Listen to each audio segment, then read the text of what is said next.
What's up, Fitness Forever TV? I'm M, he's B, and we're your source for entertainment television. Yep, we're out here at the University of Tampa. It's a beautiful day. It's probably a beautiful day where you are too, so you're probably wondering, hey, how do I get outside and still get my fitness on? Well, today we're going to tell you about SUP, Stand Up Paddleboarding.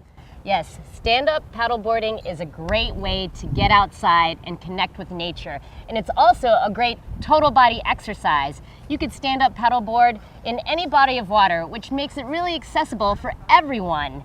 Today, I'm going to take you through the basic 101 fundamentals to get you up and supping in no time. All right, but first, the intro.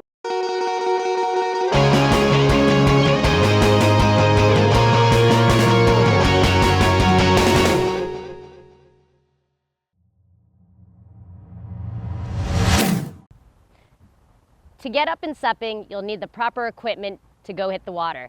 Obviously, you'll need a paddle and a paddleboard. So let's go over first the anatomy of the paddle. The top of the handle, or the top of the paddle, is called the handle. This is the shaft, and this is the blade. This is the face of the paddle, and you always want the face of the paddle to be pointing outward. So that's a common mistake I often see people making when they first hit the water, is that they're paddling with the paddle backwards. So make sure that the face of the paddle is always facing outward. General rule of thumb for the sizing of your paddle is that when you have it standing next to you, when you put your arm on top of the handle, you still have a slight bend in the elbow. That's just a general rule of thumb, and as you become more experienced, you can mess around with the different lengths to suit your needs. Now to the paddleboard. The top of the paddleboard is called the deck. The side of the paddleboard are called the rails. Now, the front of the paddleboard is called the nose, and the back of the board is called the tail. Underneath the paddleboard on the bottom, we have our fins, and without the fins, we'll just be going in circles. Now, in terms of safety equipment for paddleboarding, you definitely need a leash. The leash is attached to the back of the board, and so if you're ever in a situation where you fall off your board, say there's a current, you don't want your paddleboard to get away from you, and it also ensures that you can have it close enough, or that you can get to it close enough so that you could climb back on board. The leash is super essential for your safety. The other thing that you'll need is a personal flotation device. This type of personal flotation device is a waistline one, just like the one I'm wearing. Now, depending on what state you live in, it may be required by law that you have these safety items on you. I would totally recommend, despite what the law is, you should have your safety equipment before you get up and supping. Now, there are some other things that I would highly recommend that you bring out on the water to ensure that your experience for stand-up paddleboarding is a really good one. I would always make sure to have water with you to stay hydrated, especially in the heat. I use a Camelback.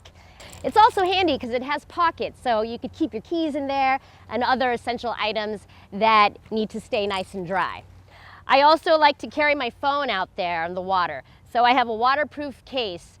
So if I'm ever in trouble, I could always call a friend. A couple nice luxury items I like to bring on the paddleboard also are my Bluetooth speaker, which is another reason why I carry my phone with me, so it could connect to my speaker, and then also my GoPro.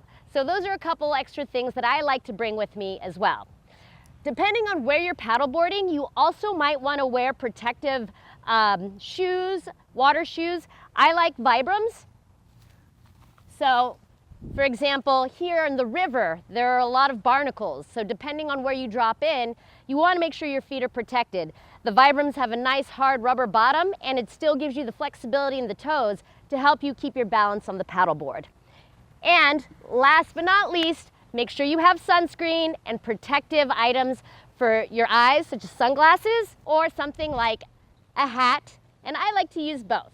So, now that we have all of our equipment and safety items, let's go hit the water. All right, in order to get yourself up and supping, you need to know the proper technique for paddleboarding. With paddleboarding, the stroke has a lot of nuances, but it could be broken down into several stages. First off, we have the reach. So if I'm paddling to the right, my right hand will be on the bottom, my left hand will be on the top. The reach is where your arms are fully extended and we're trying to reach forward with the paddle. Now, I just like to practice that first movement here. And notice that my arms are extended and that my top arm is above my head. That's also, when I'm in this position, called a power triangle because of the shape of my body. So, first is the reach. We're gonna reach. Next is the catch. The catch is when we submerge the blade into the water fully, all right? So first is the reach. Then we have the catch. We submerge the blade. The next portion is called the pull, which I hate because it's more of a rotation, it's not a pull. We're gonna rotate, trying to keep the blade and the paddle straight. And then we have the release.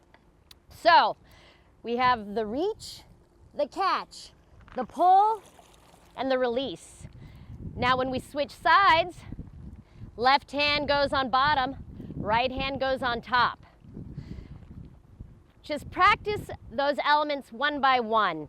So my advice for anyone who's learning just to stand up paddleboard, focus on keeping your arms straight, submerging the blade fully into the water, and focus on keeping your paddle vertical throughout the stroke.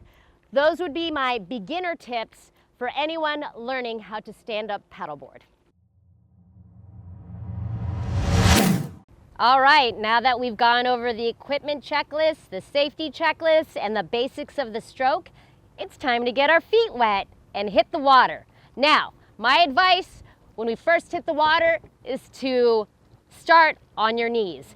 So, before you hit the water, make sure that you have your leash attached to your ankle with the attachment pointing to the outside. Another thing I didn't mention earlier, which is handy to have, is a safety whistle. So if you're ever in a situation where you need to call for help, a loud whistle will really get the attention of people out on the water. It's just an added little thing. All right, so let's hit the water. When we first get on the board, like I said, getting on your knees is the best way to start. Once we're on our knees, we're gonna start paddling. It's a lot easier to maintain your balance while you're moving versus sitting still. Another key point, the handle is normally in the middle of the board, and that's where you should be standing or straddling. So your feet will straddle the middle of the board where the handle is, and that's where also you're gonna kneel. So, boom, I'm on the board, and I've got my paddle now with me. When we're kneeling though, we're choking down. We're not gonna hold it all the way up top on the handle.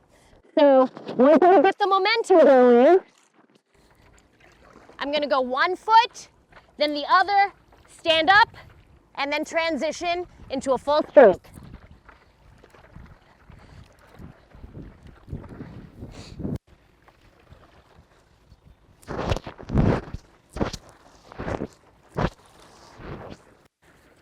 Another thing, if you ever feel like you're gonna lose your balance, just get back down onto your knees. That's how we get our feet wet and our maiden voyage on our stand-up paddleboard. All right, nice job, partner. Yeah, that's what's up. That's what's up, exactly. So if you really enjoyed this video, go ahead and like, comment, subscribe. If you want to see some more advanced techniques, we'd love to do another video for you, maybe teach you guys how to turn and a little more advanced from our SUP 101. All right, but until then, stay motivated.